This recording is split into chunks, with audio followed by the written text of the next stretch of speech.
እጅግ አነጋጋሪ የሚባሉ ሰሞንኛ ጉዳዮችን በቅደም ተከተል ወደ እናንተ ለማድረስ እንዲህ ተገናኘን። በአንድ ቀን በተመሳሳይ ሰዓት ሁለት ሽምግልናዎች ለአንዲት ሴት መላኩ በጣም አነጋጋሪ ሆኗል። ጉድ በላለ ሁለት ሽምግልና ለአንድ ሴት ዛሬ በጣም ተአምር ነው ያየነው። እኔ እንደዚህ አይነት ነገር ገጥሞኝ አያውቅም።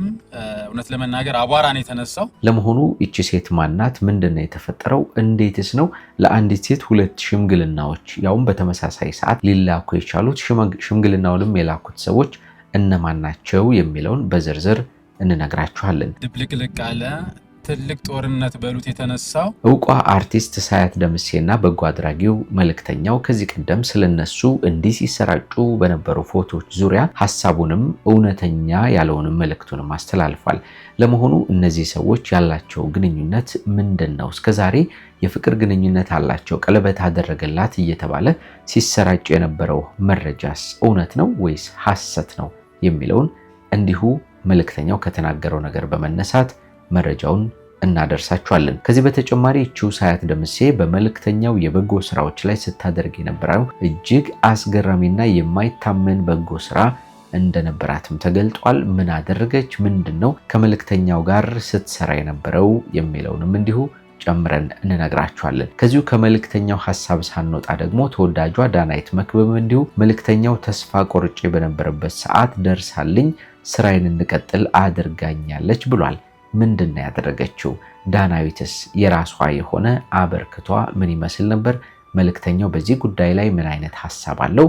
ይህንንም በመረጃ እናደርሳችኋለን። ቀደም ብለን ሌሊቱን ወደ እናንተ ባደረስነው ቪዲዮ ላይ እንደተመለከታችሁት እውቁ አርቲስት ሱራፌል ተካ ከአዶናይ መኪናውን ተረክቧል፣ ተቀብሏል። ይህንንም አስመልክቶ እጅግ በርካታ የሚባሉ መረጃዎች ወጥተዋል። በቦታው ተገኝተን ያየነውን የተመለከትነውን ነገር እንነግራችኋለን። ከዚህ በተጨማሪ ይህንን የምታውቁትን ወጣት ኑቲ ዳሎልን አዶናይ ስሙን ጠርቶ አመስግኖታል። ከዚሁ ከሱራፌል ተካ የመኪና ጉዳይ ጋር በተገናኘ ኑቲ ባደረገው ድንቅ ነገር ማለት ነው። ኑቲ ዳሎል ታውቁታላችሁ? ዳሎል yes። ያው እንግዲህ ወደዚህ ወደዛ ስለምል እኔ ብዙ ዲስትራክሽኖች አሉኝ፣ ግን ከልቤ አመሰግናለሁ። በጣም ቴንክ ዩ። ኑቲ ከዚህ ቀደም ምን አድርጎ ይሆን ለሱራፌል ተካ? ከዚህ ባለፈ አዶናይ ያስተላለፈው የላከለት መልእክቱስ ምን ይመስላል?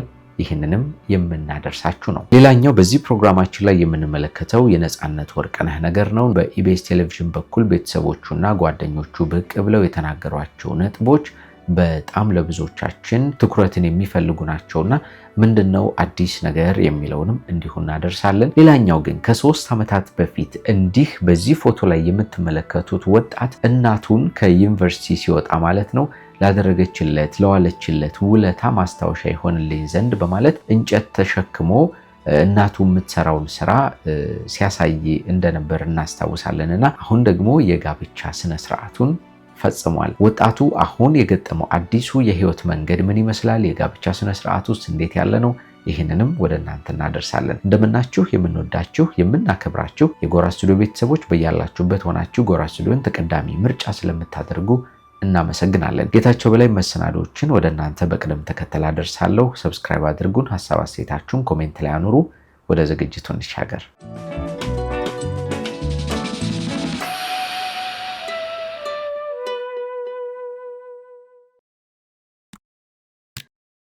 መቼም በየጊዜው የምንሰማቸው የምናያቸው ነገሮች በጣም አስገራሚና ለየት ያሉ ናቸው። አሁን ደግሞ በሀገራችን ታይቶም ተሰምቶም የማይታወቅ በእኛ ሀገር ባህልም ሆነ ወግ እንዲህ ያለው ተግባር አጋጥሞም የማያውቅ አዲስ ክስተት ተፈጥሯል። እንደምታውቁት ሙሽሮች አዲስ የሆነውን የትዳር ህይወት ከመጀመራቸው በፊት ወደ ሴቷ ቤተሰቦች ወንዱ ሽማግሌዎችን ይልካል። ይህ የተለመደ ባህላችን ቢሆንም አሁን ግን የተሰማው ነገር ደግሞ በተመሳሳይ ሰዓት በአንድ ቀን ውስጥ ሁለት ሽምግልናዎች ወደ አንዲት ሙሽራ ወይም ወደ አንዲት ሴት ተልኳል የሚሉ መረጃዎች በስፋት እየወጡና እየተመለከትናቸው እንገኛለን።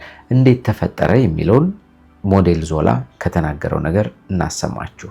ጉድ በላለ ሁለት ሽምግልና ለአንድ ሴት ዛሬ በጣም ተአምር ነው ያየነው። እኔ እንደዚህ አይነት ነገር ገጥሞኝ አያውቅም። እውነት ለመናገር አቧራ ነው የተነሳው። ምን እንደተፈጠረ ልንገራችሁ። አንድ ቤት ተጠርተን ሄድን።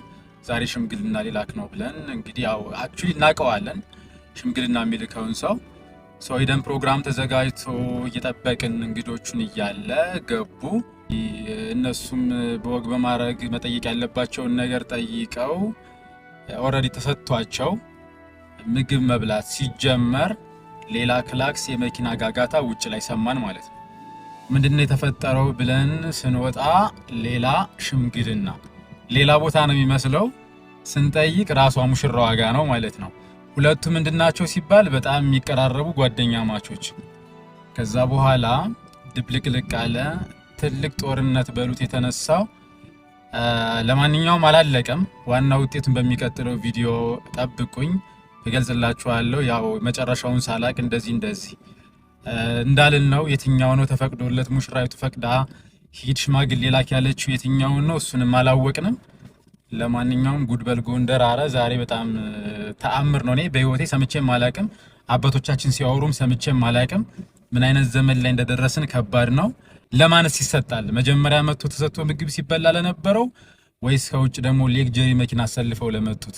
እንዲህ ያለው ነገር ቀደም ብለን እንደነገርናችሁ ታይቶም ተሰምቶም የማይታወቅ በመሆኑ ነው በማህበራዊ ሚዲያዎች ላይ በጣም አነጋጋሪ ሆኖ እየቀጠለ የሚገኘው። ኖር ሬዲዮ በመረጃ እንዳካፍለን ከሆነ ሙሽሪት ምናልባትም ቀደም ብላ እነዚህን ሁለት ሰዎች ታውቃቸዋለች። ስለዚህም ለሁለቱም ፈቃድ ሰጥታ ይሆናል የሚሉ አስተያየቶች አሉ ብሎናል። በሌላ በኩል ግን ነገርየው ከአጋጣሚዎች ሁሉ የበለጠ አጋጣሚ ነው እንጂ ክስተቱ በእውነት ሁለቱም ሰዎች ፈቃድ ሰጥታ ላይሆን ይችላል የሚሉ አስተያየቶች በስፋት እየተሰነዘሩ እንደሆነና በሁለት ጎራዎች የተከፈሉ መንገዶች ናቸው እየተነገሩ የሚገኘው ብሎ በዚህ በመረጃው አካፍሎናል። ለማንኛውም ማንኞቹን ሽማግሌዎች ትቀበላለች ሙሽሪት፣ ቤተሰቦቿስ ምን አይነት ውሳኔ ወሰኑ የሚለውን መረጃዎችን ስናገኝ እናካፍላችኋለን። ቀጣይ መረጃ እንንገራችሁ።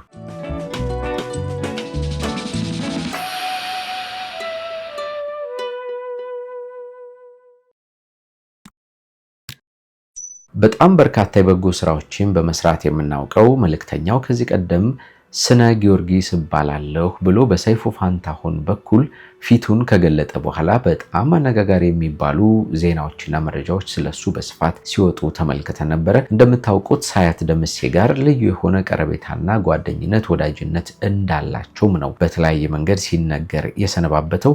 ከሁሉም በላይ ግን እነዚህ የተቀነባበሩ ፎቶዎች ግን የሁለቱን ሰዎች ግንኙነት ባልተገባና ባልሆነ መንገድ የተረጎሙ እንደነበሩ እናስታውሳለን።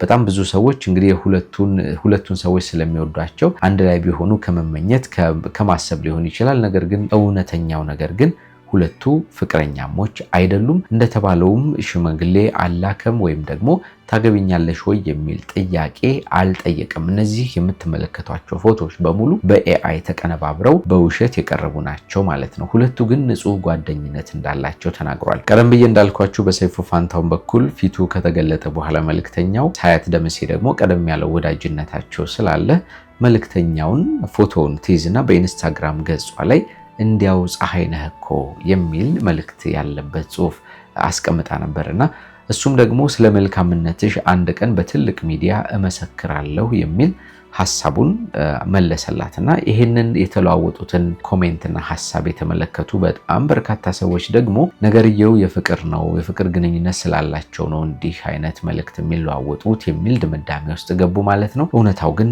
እንደዚያ እንዳልሆነ መልእክተኛው ተናግሯል። ከዛ ቀደም በጣም በሚያስገርም ሁኔታ ግንኙነታቸው የሚጀምረው ሳያት ደምሴ መልእክተኛው በሚያደርጋቸው መልካም ስራዎች ላይ ተሳታፊ በመሆን ከ300,000 በላይ ብር ወደ መልእክተኛው በመላክ የተለያዩ ሰዎች እገዛ እንዲያገኙ ከፍተኛ ጥረት ታደርግ ስለነበረ ይህም መልካምነቷ በጣም የሚገዛና ጥሩ የሚባል ስለመሆኑ ነው የመሰከረው። ከዚህ ቀደም ብዙ ሰዎችን የሚያነሳሳ ነገር ስለሆነ የምታደርጊው ለምን በሚዲያ አልናገርም ስላንቺ ብዬ ጠይቂያት ነበር ብሏል መልእክተኛው። እሷ ግን ስሟ እንዲጠቀስም ስላልፈለገች ያንን ነገር ፈቃደኛ ሳትሆን ስሟ ሳይጠራ እንዲሁ በመልካምነቷ ቀጥላ ብዙ ነገሮችን እንዳደረገች ነው የተናገረው። ከሷ በተጨማሪ ግን በጣም በሚያስገርም ሁኔታ ዳናይት መክብብም እንዲሁ ከመልእክተኛው ጋር ስሟ ሳይጠራ ብዙ መልካም ነገሮችን ታደርግ እንደነበረ እንዲሁ መልእክተኛው ሐሳቡንም አስቀምጧል። ዳናይት መክብብ እንደምታውቁት በቃና ቴሌቪዥን በምታቀርባቸው ፕሮግራሞቿ ላይ ተወዳጅ እንደነበረች እናስታውሳለን። መልእክተኛው የበጎ ስራዎችን እየሰራ በነበረበት ጊዜ አንድ ቀን እንዲህ ተፈጠረ። በጣም በርካታ ሰዎች ኔጌቲቭ የሆነ አስተያየቶችን እየሰጡት ተስፋ ቆረጠና ከዚህ ስራ መውጣት አለብኝ፣ ማቆም አለብኝ የሚል ድምዳሜ ውስጥ በልቡም ይገባል ማለት ነው። በመጨረሻም ዳናይት መክብብ ድንገት አንድ መልእክት ላከች ወደሱ። በጣም አደንቃለሁ፣ በጣም ወድሃለሁ። የምትሰራቸው መልካም ስራዎች እጅግ የሚደነቁ በመሆናቸው ካንተ ጋር እኔም ስራ መስራት እፈልጋለሁ፣ መልካም ነገርም ማድረግ እፈልጋለሁ ብላ ገንዘብ ትልክለታለች ወደ መልእክተኛው። ያንን ገንዘብ ተቀብሎ ለሰዎች መድረስ ቻለ። ከዚያ ቀን ጀምሬ የዳናይት ንግግርና ያደረገችው መልካም ነገር ለብዙ ሰዎች የሚደርስ መስሎ ስለታየኝ በሷ ምክንያትም ብዙ ሰው ሲደሰት ሳይ እንደገና ወደዚህ ስራ ለመግባትና ተስፋ ቆርጬ የነበረውን ነገሬን ትቼ እንደ አዲስ ስራዬን ቀጠልኩ ሲል ሐሳቡን አስቀምጧል። በጣም ደስ የሚል ነገር ነው።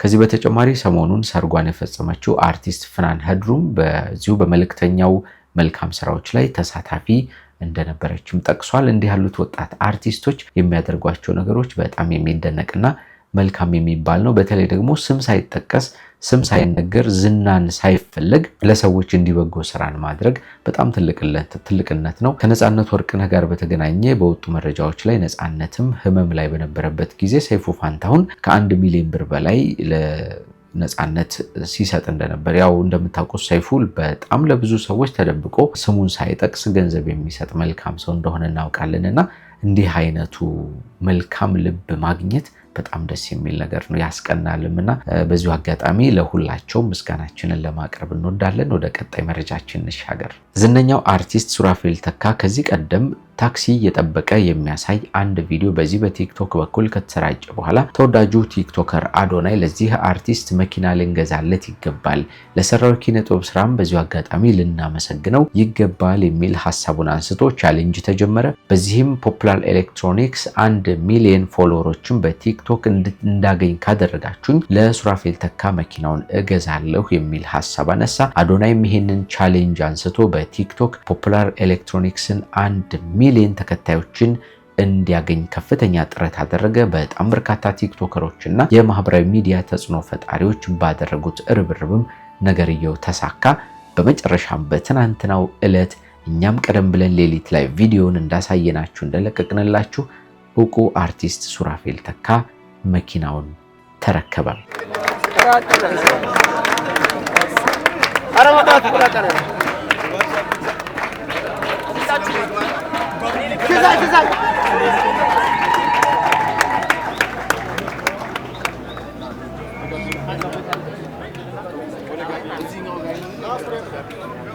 በፕሮግራሙ ላይ በጣም በርካታ አስደናቂ የሚባሉ ክስተቶች ተከስተው ነበር። ሱራፌል እና ባለቤቱ ወደ ፕሮግራሙ ከገቡበት ሰዓት ጀምሮ በጣም ደስ የሚል በጣም የሚያስገርም አይነት ቆይታ ነበር የተከናወነው። ጓደኞቹ የሱራፌል ተካ ንግግር አድርገዋል፣ ስለሱ ምስክርነት ሰጥተዋል። ከሁሉም ደግሞ አዶናይ ምስጋና ተቀብሏል። በተጨማሪ ፖፑላር ኤሌክትሮኒክስ ለአዶናይ የዋንጫና የሰርቲፊኬት ሽልማቶችን አበርክቶለታል። እንኳን ደስ ያለ።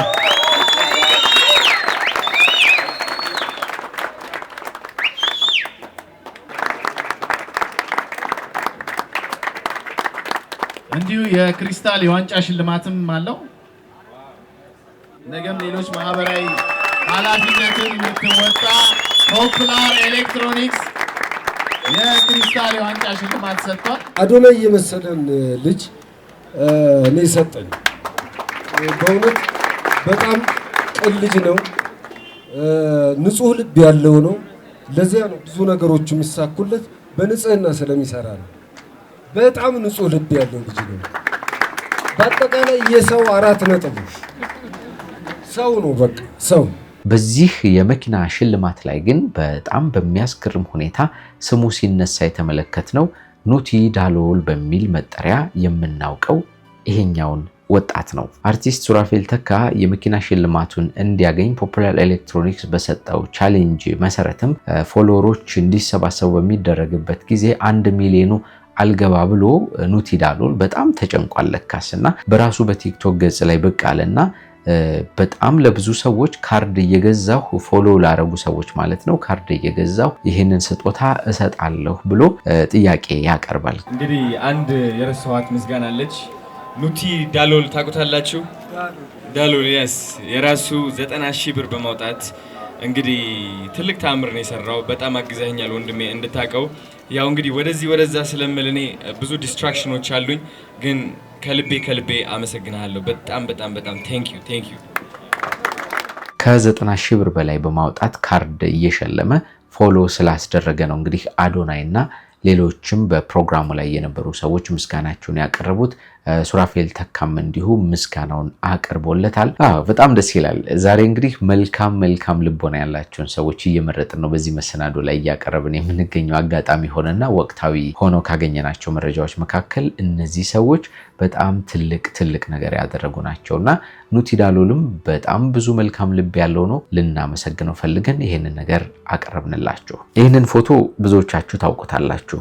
ፎቶ ከ3 ዓመት በፊት ነበር ለብዙዎቻችን የደረሰው። ወጣቱ ኤፍሬም በለጠ ተብሎ ይጠራል። በአዲስ አበባ ዩኒቨርሲቲ ትምህርቱን ካጠናቀቀ በኋላ በጣም ብዙ መከራ በልተው ብዙ ስቃይ አሳልፈው ለዚህ ቁም ነገር ያበቁትን እናቱን በአንድ ነገር ሊያመሰግናቸው አሰበም። እስከዛሬ ድረስ እሱ ትምህርቱን ሲማር እሳቸው እንጨት እየተሸከሙ በጣም በርካታ ስራዎችን እየሰሩ ያሳለፉትን ስቃይ ለአንድ ቀን እንኳን ይህንን ስቃይ ልሞክረው በማለት ሸክማቸውን ተሸክሞ እሳቸውን ለማሰብ እንደዚያ በምረቃ ፕሮግራሙ ላይ በእንደዛ አይነት መንገድ አቅርቦ ነበርና ከኢትዮጵያም አልፎ በተለያዩ በዓለም አቀፍ ደረጃ ነገርየው በጣም አነጋጋሪ ነበር። ብዙ ኢትዮጵያውያንም እያመሰገኑት እንደነበር እናስታውሳለን። በአዲስ አበባ ከተማ ከንቲባ በአዳነች አቤቤ አማካኝነትም ለእናቱ የመኖሪያ ቤት እንደተሰጣቸውም እንዲሁ እናስታውሳለን። ታዲያ ኤፍሬም ከምረቀው በኋላ ወደ ስራው ዓለም ተቀላቅሎ ቆየት ብሎ ደግሞ የማስተርስ ዲግሪውን በመጫን ለሁለተኛ ጊዜ ተመርቆ ነበር። በመጨረሻም አንድ የህይወት ደስታ ከ3 ዓመት በኋላ ዛሬ ላይ ገጥሞታል።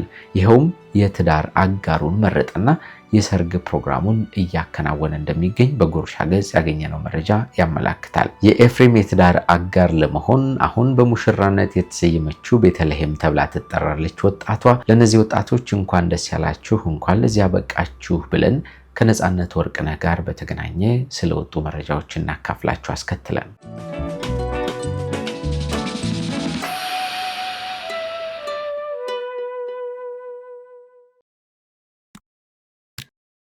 ተወዳጁ ነጻነት ወርቅነህ ህልፈተ ህይወቱ ከተሰማበት ጊዜ አንስቶ በጣም ብዙ መረጃዎች ስለሱ የሚያመላክቱ ብዙ ነገሮችን ስንመለከት ሰነባብተን ነበረ። በትናንትናው ዕለት በኢቢኤስ ቴሌቪዥን የተላለፈው ፕሮግራም ደግሞ ሌላ አስገራሚ ነገር ጠቁሞናል። ይኸውም ከኢትዮጵያ ስራ እየሰራ ወደ አሜሪካ በዶላር መንዝሮ ቤተሰቦቹን ያስተዳድር የነበረ ሰው እንደሆነ ተነግሯል። በጓደኞቹና በቤተሰቦቹ አማካኝነት ማለት ነው። ባለቤቱና ልጆቹ እንደምታውቁት አሜሪካን ሀገር ነበር የሚኖሩት። ነገር ግን ባለቤቱ ባጋጠማት የስኳር ህመም አለፍ ሲልም የእግር ህመም ምክንያት እግሯ ላይ በገባው ብረት ምክንያት በእንደዚህ አይነት በተደራራቢ ህመሞች ተጠቃችና ስራዎችን እንደ ልቧ መስራት ስለማትችል እሱ የግድ ከዚህ ሆኖ ማገዝ ነበረበት ማለት ነው። ነጻነት በጣም ብዙ የሚከፈለው ገንዘብ ቢኖርም እንደምታውቁት ገንዘብ ወደ ዶላር ሲቀየር በጣም አናሳ ነው የሚሆነውና የሚያገኘውን ገንዘብ በሙሉ ወደ ዶላር እየቀየረ ባለቤቱንና ልጆቹን ያኖር ነበር፣ ያስተምር ነበር ማለት ነው። አገር ቤትም ቢሆን የባለቤቱን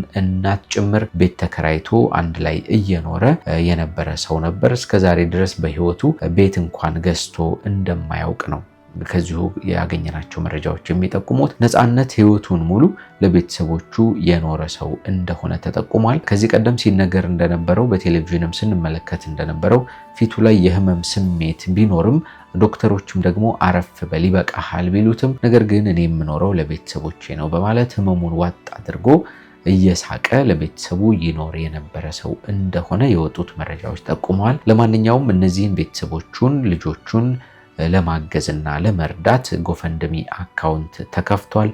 ሁላችሁም እገዛችሁን አድርጉ።